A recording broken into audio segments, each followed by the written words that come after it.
அடிக்கடி முதலிலே சொல்வது இதுதான். ஓம் ஈஸ்வரா குருதேவா என்றால் நமது உயிர் ஓ என்று இயங்கிக் கொண்டே உள்ளது. நாம் எதையெல்லாம் எண்ணி நுகர்கின்றோமோ நுகர்ந்த உணர்வை அறிகின்றோம். ஓ என்று ஜீவ அணுவாக நம் உடலோடு இணைத்து விடுகின்றது. இவ்வாறு இணைப்பதைத்தான் ஓம் நமச்சிவாய ஓம் நமச்சிவாய என்று நமது சாஸ்திரங்கள் தெளிவாக்குகின்றது. இவ்வாறு நமக்குள் எத்தனை வகை குணங்களை நாம் நுகர்ந்து அறிகின்றோமோ அக்குணங்களின் செயலாக்கங்களை நாம் அறிந்து கொள்ளுகின்றோம். ஆனால் அறிந்த அந்த உணர்வுகளை அணுவாக மாற்றி விடுகின்றது நமது உயிர். இதுதான் ஓம் நமச்சிவாய ஓம் நமச்சிவாய இன்று காலையிலிருந்து இரவு வரையிலும் நாம் பார்ப்பது எதுவோ, பார்த்தது எதுவோ, கேட்டது எதுவோ, இந்த உணர்வுகளை நமக்குள் இவ்வாறு சதா நம் உடலாக மாற்றிக்கொண்டுள்ளது. சதா சிவம். நமது உயிர் கேட்டதை, பார்த்ததை, நுகர்ந்ததை நம் உடலாக மாற்றிக்கொண்டே உள்ளது. ஆகவே நம் உடலுக்குள் இருக்கும் அனைத்திற்கும் நமது உயிரே குருவாக இருக்கின்றது. அதுதான்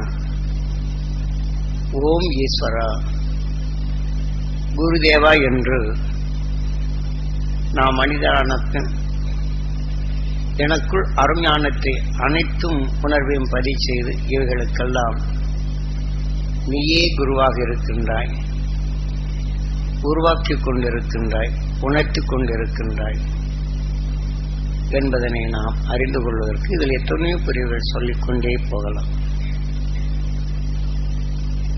ஆகவே இன்று நமது தாய் தந்தையின் உயிரும் இதை போன்றே அதை இயக்கி அவர்கள் முதல்ல மனிதனானார்கள். அவர்களது வாழ்க்கையில் இவ்வாறு சதாசிவமாக்கி அவர்கள் மனிதனான பின், மனித உடல் பெற்ற பின் அவர் உடல்களில் நாம் புகுந்த நாம், அதாவது இதற்கு முந்தைய நிலைகளில்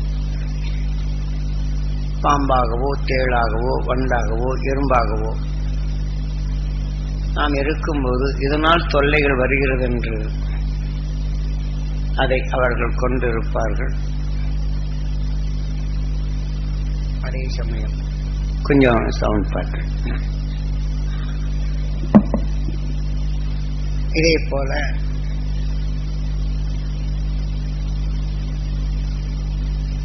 நாம் உணவுக்காகவும் பலவற்றை கொண்டிருப்போம், அதை புசித்தும் இருப்போம். சிலர்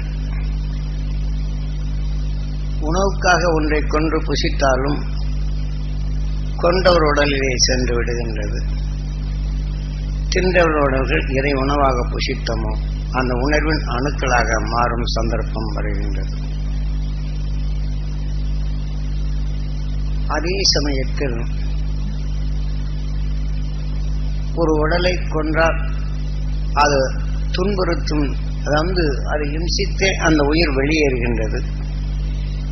இம்சிப்பவர் எவரோ அவர் உணர்வைத்தான் அது நுகர்கின்றது. அது நுகர்ந்த நிலை கொண்டு அந்த உடலை விட்டு வெளிவந்த அந்த உயிர் கொன்றவரின் உடலுக்குள்ளே புகுந்து விடுகின்றது. அந்த உணர்வுகள்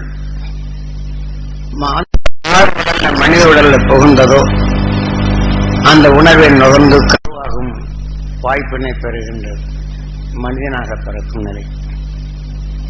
இப்படி பல ஆயிரம் உயிர்களை கொன்றாலும் சந்தர்ப்பம், கருப்பைக்கு வரும் சந்தர்ப்பம் ஏற்படும் போது அவைதான் மனிதனாக பிறக்கின்றது. ஆனால் அந்த அவை மனிதனாக பிறந்தாலும் ஆயிரக்கணக்கான லட்சக்கணக்கான இப்ப நம்ம ஒரே சமயத்தில் கூட்டாக இருக்கும்போது பல எறும்புகளை நசுக்கின்றோம். அது வேதனையுடன் வந்த பின் அது நம்ம உடலுக்குள் கொண்டவர் உடலுக்குள் வருகின்றது. அப்போ இந்த உடலுக்குள் வந்த பின் இந்த உயிர் அந்த உடலின் உணர்வை நுகர்ந்து கருவாக முட்டையாக மாறிவிடுகின்றது. அப்படி மாறிய கொஞ்சம் சவுண்டு கூட வச்சிடலாம். அப்படி மாறிய நிலை கொண்டு சந்தர்ப்பத்தால் கருப்பைக்கு தாய் கருவுக்கு வரும்போதுதான் அதன் உணர்வினை கருவாக்கி உருவாக்கி மனிதனாக உருவாக்குகின்றது நமது தாய். ஆனால் அது உருவாக்கப்படும் போது நமக்கு கடவுள் யான்?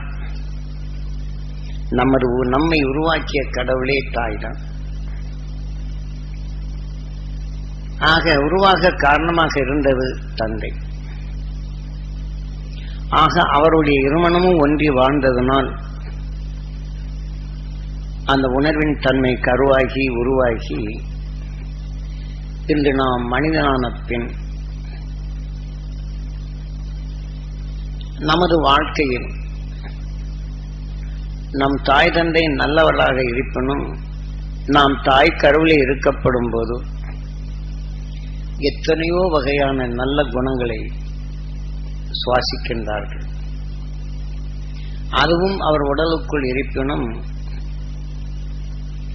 அவர் சந்தர்ப்பத்தால் நாம் 1 to 90 நாளுக்குள் கருவுறும் இத்தருணத்தில் சந்தர்ப்பத்தால் ஒருவர் வேதனைப்படுகிறார்.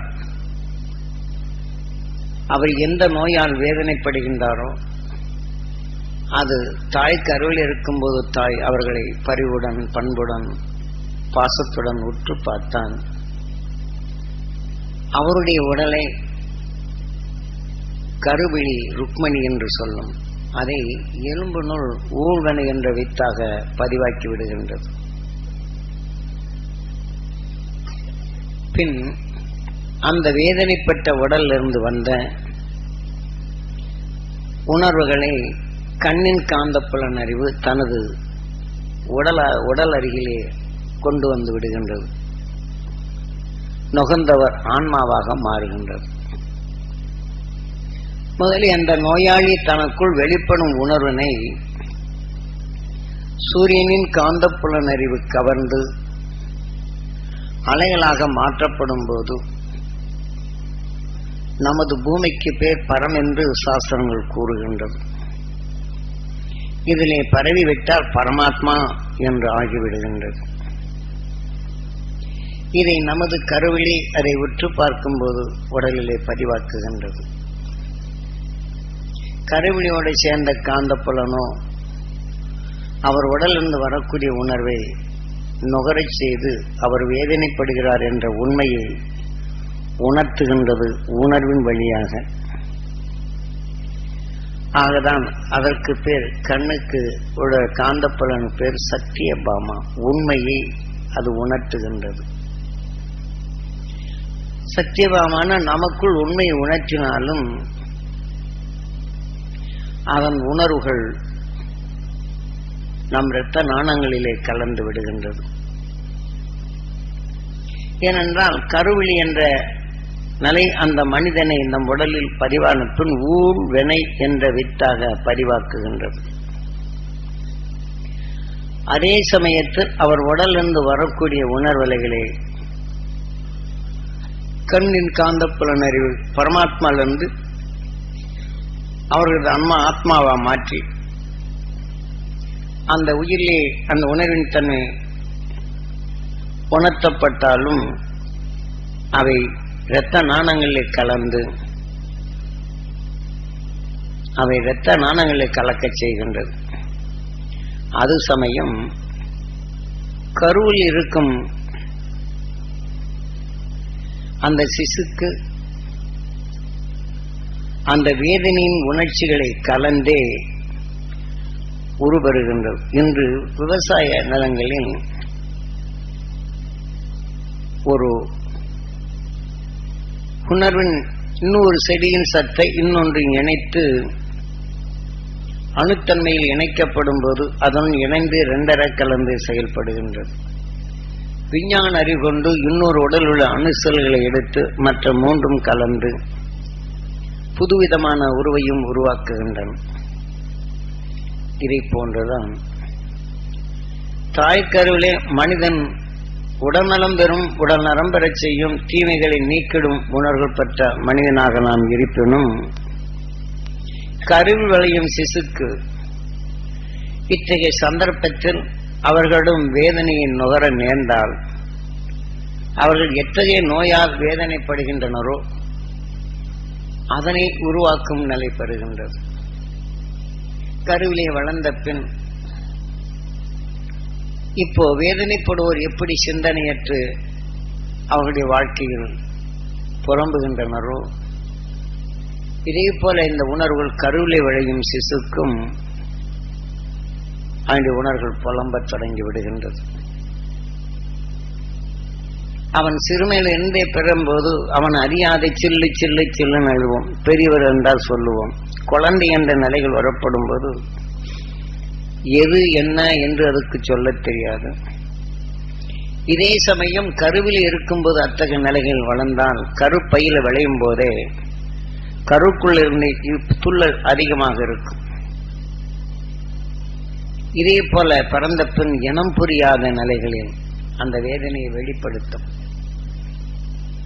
அப்போது தாய் தான் நோயை உற்று பார்த்தது தன் உடலில் ஊழ்வனை என்ற நிலைகள் பதிவானது வித்தாக.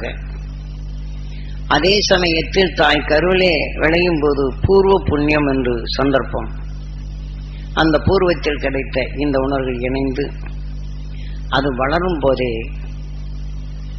நோய்வாய்ப்பட்டதாகவே வளரத் தொடங்குகின்றது. நோய்வாய்ப்பட்டதை தாய் எப்படியும் காக்க வேண்டும் என்று அல்லும் பகலும் தன்னை பார்க்காது தன் குழந்தையவே அது எப்படியும் நலம் பெற வேண்டும் என்ற உணர்வுக்காக எத்தனையோ அண்ணல் பட்டு நம்மை காக்கின்றது. ஆகவே சந்தர்ப்பத்தால் தாய் நுகர்ந்தது தெரியாது. ஆனால் தாய் கருவிலே இவ்வாறு விளைந்து பிறந்த பின் அந்த குழந்தையும் படுவேதனைப்படும் நேரத்தில் தன் குழந்தையை காக்க வேண்டும் என்று அல்லும் பகலும் அது வேதனையை அனுபவிக்கின்றது. எந்த வேதனை உணர்வு நுகர்ந்ததோ அந்த வேதனை உருவாக்கும் அணுக்கள் தாய் உடலிலேயும் உருவாகிவிடுகின்றது. அந்த வேதனை உருவாக்கப்படும் போது பாசத்தால் நாளை என் குழந்தை என்ன செய்வான் என்று வேதனை உணர்வுகளை தோன்றச் செய்து தன் குழந்தையவே மீண்டும் அதன் உணர்வு கொண்டு உற்று பார்க்கப்படும் போது தாய்க்கும் அந்த வேதனை, ஆனால் அந்த குழந்தைக்கும் வேதனை நிலை உருவாகின்றது. இவையெல்லாம் இயற்கை நியதிகள். இயற்கையில் விளையும் இந்த நிலையிலிருந்து மனிதன் இதை நாம் தெரிந்து கொள்ள வேண்டும்.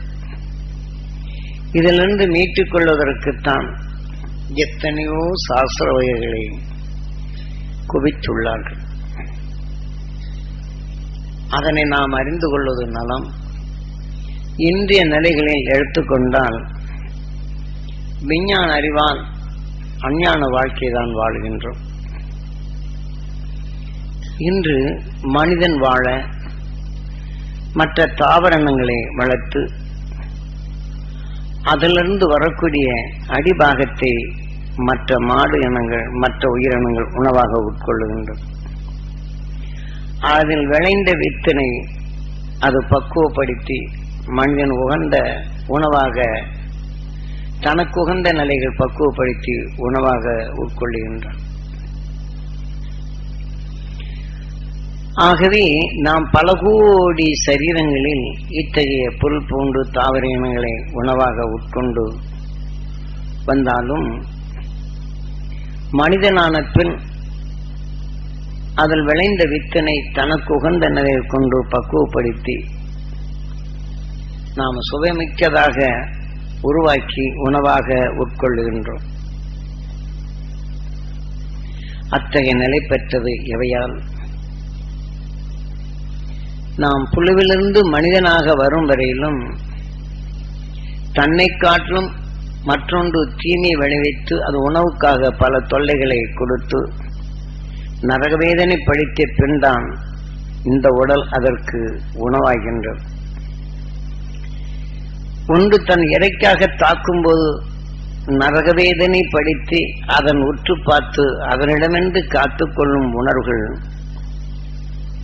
எண்ணி இந்த உயிர் வெளியே சென்றாலும் எதனை உற்று கூர்மையாக இந்த கண் பார்த்ததோ, எதை இன்றை துன்புறுத்தியதோ அந்த உணர்வுகள் துன்புறுத்தும் போது கண்களால் இதை தன் உணர்வு ஆன்மாவுடன் அதிகமாக கலந்து இந்த உடலை விட்டு சென்ற பின் துன்புறுத்திய உடலுக்குள் சென்று அதன் உணர்வை பெற்று அதன் ரூபமாக மாறும் நிலை வரும்போது அது தாயாகின்றது, அதை பாதுகாக்கின்றது. இன்று எலியை துன்புறுத்தி பூனை உணவாக உட்கொண்டாலும் அது துன்புறுத்தும் போது இதை கண்கள் அதிலிருந்து தப்ப வேண்டும் என்ற நிலையில்தான் அது வீர் வீர் வீர் என்று கத்துகின்றது. கத்தினாலும் இதை துன்புறுத்தி அந்த தசைகளை விழுங்குகின்றது. வெளிவந்த ஆன்மாவோ அதன் உடலுக்குள் புகுந்து, ஏனென்றால் இதன் உணர்வுகள் தசைகள் அதன் உடலுக்குள் செல்லுகின்றது. அதே சமயத்தில் உணர்வுகள் இதனுடைய எலியின் கண்களின் உணர்வுகள் அனைத்தும் அந்த பூனையின் உணர்வாக மாறிவிடுகின்றது. அப்போது இந்த உயிரான்மா சூட்சும நிலை அடைந்த பின் அதன் சுவாசத்தின் ஈர்ப்புக்குள் சென்று அதன் உடலுக்குள் சென்று விடுகின்றது. பின் அதன் இரத்த நாணங்களிலே கலந்து சுழண்டு வரும்போது இந்த உயிரணு அந்த எலியின் உயிரான்மா பூனையின் உணர்வின் தன்மை கொண்டு அது கருவுறும், அதில் விளைந்த கருவுறும் அந்த இடத்தில் சென்று அடைந்து விடுகின்றது. ஆனாலும் அது பூனையாக பிறக்க பூனையாக உருவாகின்றது. ஆனால் இதை துன்புறுத்திய இந்த உணர்வுகள் அந்த பூனையின் உடலுக்குள் சென்ற பின் இது எத்தனை வகை நிலைகளை இது துன்புறுத்தியதோ இந்த உணர்வு பூராம் பூனையின் உடல்களில் சேர்ந்து இதையே துன்புறுத்தும் அணுக்களாக அது உருவாகி அதுவும் கடைசியில் அதன் உடலிலே இந்த நிலைகள் அனைத்தும் உருவாகி இது மடிகின்றது. அந்த மடியின் தருணம் வரப்படும் போது ஆனால் தனியாக மடிந்தால் இந்த வேதனைப்படும் உணர்வின் தன்மை கொண்டு எலியிலவே கொண்டிருந்தான். அந்த எலியின் உணர்வுகள் இதன் உடலில் அதிகமாக இருந்தால் இந்த உணர்வின் தன்மை கொண்டு பூனையாக இருந்தது. மீண்டும் அந்த இதை போல எலியின் உணர்வுக்குள் இது பாய்ந்து பூனை எலியாகவே மாறுகின்றது. ஆக இதை போன்று இன்று பூனை எலியாக இருந்தாலும் அடுத்து நாயோ காகமோ மற்றது அதை கொற்றி சென்றால் அது அதனுடைய நிலைகளுக்கு செல்லும். இப்படி மாறி மாறி வருகின்றது. இப்ப நாம பாம்பை கொன்றால் பாம்பின் உயிரான்மா நமக்குள் வந்து விடுகின்றது. இதே போல இன்னொரு பாம்பு நம்மளை தீண்டிவிட்டால் இந்த விஷத்தின் தன்மை உடல் முழுதும் பரவும் போது பாம்பின் நினைவே நமக்குள் வருகின்றது. விஷம் அதன் நினைவுக்கு அழைத்து செல்லும். எத்தனையோ கோடி சரீரங்களை கடந்து இன்று நாம் மனிதனாக வந்தாலும் அதன் உணர்வு நம்முடைய நினைவாற்றல் அனைத்தையும் மறைய செய்து விடுகின்றது. உடலை விட்டு சென்றால் அதனின் ஈர்ப்புக்குள் சென்று நாம் பாம்பாக தான் பிறக்க வேண்டியவர். நாம் எத்தனையோ காலம் மனிதன் உடலிருந்து கலந்து பல உடல்களை கடந்து இன்று மனிதனாக உடல் பெற்றாலும் இத்தகைய தீமையிலிருந்து விஷத்தை வென்ற நாம் விஷத்தை ஒளியாக மாற்றிய அந்த துருவ மகரிஷி துருவ நட்சத்திரமான அந்த நிலைகளை நாம் நுகர்ந்தோம் என்றால் இந்த நினைவு மறந்து நஞ்சை வென்ற நினைவு வரும். அப்ப அந்த பாம்பினத்துக்குள் போகாது தடைப்படுத்த நம் உணரின் நினைவலைகளும் கண் எதை கடைசியில் நீ நினைவு கொண்டதோ அங்கே இந்த உணர்வின் துணை கொண்டு தான் கண்ணன் முதலே பார்த்த சாரதி, பின் எதன் வலுவைப்பட்டதோ அந்த உணர்வின் தன்மை வரும்போது, பாம்பினத்தின் நிலை வரும்போது வலுவாகிவிட்டால் நாம் கூர்மையாக உற்று பார்க்கும்போது இந்த கண் எதை தன்னை தீண்டியது என்ற உணர்வும் அந்த விஷயத்தின் தன்மை பற்ற பின் இதன் வலுவின் தன்மை கொண்ட பின் இதே கண்கள் அந்த பாம்பினத்தின் உடலுக்குள் அழைத்து சென்று விடுகின்றது. அதான் கண்ணன் அர்ஜுனனுக்கு சாரதியாக சென்றான். இந்த கண்கள் அந்த பாம்பின் உணர்வு நம் உடலுக்குள் வலிமையாகிவிட்டால் அர்ஜுனன். ஆக அந்த பாம்பிடம் தப்பிக்க நம் கண்கள் எத்தனையோ உபாயங்களை சொல்லுகின்றது. இருப்பினும் இந்த கண் அதன் உணர்வை வலுவாக்கிவிட்டால் அர்ஜுன் ஆகின்றது. அர்ஜுனான பின் எந்த உடலின் தன்மை கொண்டதோ இதை தீண்டினாலும் அதன் உடலுக்குள் நாம் சென்ற பின் அது பாதுகாப்பு தருகின்றது. ஆகவே கண்கள் எதனை உணர்வை நுகர்ந்ததோ அதன் வழியிலே நம்மை அழைத்து சென்று அதன் வழியில் நம்மை பாதுகாக்க செய்கின்றது. இப்போ மனிதனான பின் பிறவியில்லா நிலையில் அடைந்த இன்று துருவ நட்சத்திரம் சப்தரிஷி மண்டலம். இதே போல ஒன்று தீண்டிவிட்டால் நம்முடைய நினைவுகள் அது வலுகொண்ட எண்ணத்துடன் நாம் எண்ணும் போது இந்த உடல் நின்று நஞ்சுகள் இங்கே பாய்ந்தாலும் நஞ்சின் உணர்வுகள் இதுக்குள் கலந்தாலும் நாம் பாதுகாப்பான இடங்களை அதை எண்ணும் போது இந்த உணர்வின் தன்மை பெற்று இந்த உடலை விட்டு வந்தாலும் நாம் இது அர்ஜுனாகி அந்த உணர்வின் தன்மைக்கு நம்மை அழைத்து செல்லும். ஆக இங்கே நஞ்சினை ஒடுக்க செய்கின்றது. ஆனால் இந்த உடலை விட்டு நாம் செல்லும் போது அதன் அருகிலே செல்லுகின்றோம். ஆக நஞ்சை வென்ற உணர்வுகள் அங்கே கரைகின்றது. ஆக மனிதன் என்ற உணர்வின் ஒளிகள் நமக்குள் மிச்சமாகின்றது. அதுதான் பிறவியில்லாமல் எந்த சந்தர்ப்பத்திலையும் இந்த உடலை விட்டு இந்த உயிரான்மா சென்றால் எதை நம்மை தாக்கியதோ அந்த உணர்வு வலுவாகி அதனுக்குள் செல்வதற்கு முன் இந்த வலுவை இழக்க செய்து அருள்வழியின் உணர்வை நாம் பெறும் தகுதியை பெற வேண்டும். அந்த தகுதியை நாம் காலையில் எழுந்து இந்த துருவ தியானத்தில் நாம் வலுவரை செய்தல் வேண்டும். ஆக நாம் எப்படி எந்த நிலைகள் இந்த ஒளியின் சரீரம் ஒளியின் நிலைகள் நாம் எடுத்தாலும் இந்த ஒளியின் உணர்வுகள் அதிகரிக்க இந்த உடலின் உணர்வை உருவாக்கிய இந்த உடலும் அந்த ஒளிப்பட்டு இது கரையதான் செய்யும். இது கரைந்தால்தான் உயிருடன் ஒன்றி ஒளியாக மாற முடியும். நான் இந்த உடலிலே இருப்பேன் என்று எந்த மகரிஷியும் இருந்ததில்லை. அவன் எதனை உணர்வு கொண்டு இந்த உடலை விட்டு சென்றானோ ஒளியின் சரீரமாக மாறுகின்றது. இன்று உதாரணமாக ஒவ்வொரு மலத்தை நூலாக கொண்டு அதாவது மலத்தை நூலாக வடிக்கும் புழுவினங்கள் குச்சிகளை கத்தரிக்கின்றது. அதனை தனக்குள் போட்டு பின்னுகின்றது. பின்னிய பின் அதற்குள் அடைப்பட்டு அதிலிருந்து மீள வேண்டும் என்ற உணர்வுகள் அதுக்குள் தோன்றுகின்றது. அடைப்பட்ட உணர்வுகள் மாறுபட்ட உணர்வுகளை சுவாசித்து சுவாசித்து அதனுடைய சந்தர்ப்பம் அது பட்டாம்பூச்சியாக அதன் தட்டாம்பூச்சியாக நீளமா வாள் உள்ளதாக அது உருவெறுகின்றது. இதற்குள் குறுகி வெளிவந்த பின் அவை நெல்லில் பூ இருந்தால் அதிலே விழுந்தால் போரும். அதில் இருக்கக்கூடிய தேனை உணவாக எடுக்க செல்லுகின்றது. இதிலே வரும் கருவினை அதிலே விட்டு விடுகின்றது. அதோட வேலை வேற. பூச்செடிகள் இருந்தால் அதிலே கொண்டு தனது விந்தினை விட்டு விடுகின்றது.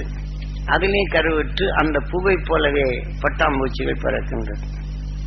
ஆக அதற்குள் உருவாகும் உணர்வின் தன்மை ஒரு புழு அதன் உருமாறப்படும் போது புவில் ஏற்படும் உணர்வு கொப்ப இப்படி ரூபங்கள் மாறி மாறி மாறி வருகின்றது. இப்படி பலவிதமான வண்ணங்கள் ஏற்படுகின்றது. இப்ப சாதாரணமாக மாம்பூவில் சில வண்டினங்கள் அது உணவாக எடுக்கின்றது. அந்த புவினில் இந்த கருவின் தன்மை விழுந்த பின் அந்த உணர்வு கொப்ப மாங்கனியை எடுத்தால் அந்த கொட்டைக்குள் இருக்கும் ஒரு வண்டு மேல துவாரமே இருக்காது. நல்ல சுவைமிக்க நிலையில் இருக்கும்போது இந்த மாங்கனியில் உள்ள வெப்பம் அதற்குள் தூக்கி அந்த உணர்வின் தன்மை கொண்டு அது வளர்ச்சி அடைகின்றது. வளர்ச்சி அடைந்த பின் அந்த வண்டு நாம் கொட்டையிலிருந்து தான் நாம் எடுக்கிறோம். மாம்பழத்தில் ஏதாவது ஓட்டை இருக்கிறதோ? இல்லை. இதெல்லாம் இயற்கையின் நீதிகள். இவ்வாறு வரும் இயற்கை மனிதன் நாம் இதை அறிந்து கொள்ளுகின்றோம். இந்நிலை அடையிறைத்தான் அகசியன் அணுவின் இயக்கத்தை தனக்குள் உணர்ந்தான், நுகர்ந்தான். அதன் உணர்வின் தன்மை கொண்டு நஞ்சினை தாய் கருவிலே இருக்கும்போது பிற நஞ்சு கொண்ட இனங்களிலிருந்து காத்துக்கொள்ள நஞ்சை வென்றிடும் பச்சலையை அரைத்து தன் உடலிலே முலாமாக பூசிக்கொண்டனர். இவர் உடலிலிருந்து வரக்கூடிய மனத்தை மற்றது நுகர்ந்தறிந்து வரப்போ இறைக்காக வரும்போது இந்த மனம் அந்த விஷத்தை ஒடுக்கும் தன்மை வரும்போது அது செயலாக்கங்கள் குறைகின்றது. தன் கண்ணும் இருண்டு விடும். இத்திசை பக்கம் வருவதில்லை, மேலும் முன்னேறுவதில்லை, நகர்ந்து சென்று விடுகின்றது. இப்படி இவர்கள் பூசிய உணர்வுகள் தாய் கருவிலே அது உருவரும் போது அதை நஞ்சை வென்றிடும் உணர்வாக வருகின்றது. அவன் பிறந்த பின் அவன் அருகிலே எந்த நஞ்சு கொண்ட பாம்பிடமோ மிருகமோ யானையோ அதெல்லாம் விஷத்தின் அடிப்படை ஆதாரத்தில் வலுவின் தன்மை பெற்றது. இந்த குழந்தையின் பக்கம் வருவதில்லை. ஆனால் குழந்தை ஒன்றும் செய்வதில்லை. இதிலிருந்து வெளிப்படும் மனத்தை அவர் நுகரப்படும் போது அவர் உடலுக்குள் அஞ்சு உணர்வு ஊட்டுகின்றது. என்ற புலி கொடூர உணர்வுகளை செயல்படுத்துகின்றது. புலி என்ற உணர்வு அதன் கண் கொண்டு நம்மை உற்று பார்க்கும்போது அந்த உணர்வை நுகர்ந்தால் நம் உடலுக்குள் சென்றால் அந்த விஷயத்தை உணர்வு கொண்டு நம் உடல்கள் நடுங்குகின்றது, பதறுகின்றது. நமக்கு கை காலை வெளிவருவதில்லை. அதிகமாக ஓடக்கூட நம்மளுக்கு செயல் இழந்து விடுகின்றது. அந்த நடுக்கம் தான் அதிகரிக்கின்றது. இதே போல் அது விஷத்தின் தன்மை கொண்டாலும் இந்த குழந்தையின் உடலிருந்து வெளிப்படும் உணர்வை சூரியன் காந்த புலனறிவு கவர்ந்து கொண்ட பின் அந்த மிருகங்கள் மலம் பலவற்றும் நுகர்ந்த பின் அதனுடைய செயலாக்கங்கள் குறைகின்றது. இவன் அருகிலே வருவதில்லை. ஆனால் இவன் தாய் கருவிலே பெற்ற உணர்வுகள் மற்ற விஷ ஜந்துக்களை தன்னில் அருகில் வரவிடாதபடி பாதுகாத்துக் கொண்டார். அவன் சந்தர்ப்பம் பூர்வ புண்ணியமாக தாய் கருவிலே விளையும் போது தாய் வித்தைகளை கற்றுக்கொண்டதா? இல்லை. இவன் கருவிலே வித்தைகளை கற்றுக்கொண்டானா? இல்லை. நுகர்ந்த உணர்வுகள் அச்செயலாக அந்த உணர்வுகளை வெளிப்படுத்த செய்கின்றது. அவன் உயிர் தனக்குள் நாம் இவர்கள் எடுத்துக்கொண்டாலும் தாய் இரத்தத்தில் இருந்து வருவதே தான் நுகரப்படும் போது ஓம் நமச்சிவாய, ஓமுக்குள் ஓமான் என்று, ஓமுக்குள் ஓமான் என்று, ஓமுக்குள் ஓமான் என்று அதனுடைய உணர்வுகள் வளர்ச்சி அடைகின்றது. இது அகசியனுடைய நாளேடுகளில் இது பண்டைய காலங்கள் எழுதிய நிலைகள் உண்டு. பின்வந்தோர் அவன் பதிந்த நிலையில் கொண்டு அவன் வழியிலே சென்றவர்கள் அது காலத்தால் இந்த உணர்வு இருந்தால் அதை மாற்றியமைத்து எத்தனையோ வகையில் அது அடியோட நாம் அறிய முடியாத நிலைகள் ஆகிவிட்டது. இந்த 4000-5000 ஆண்டுகளுக்குள் அகசின் உணர்வை நுகர்ந்தவர்கள் அதன் வழி சில இதை அளிச்சு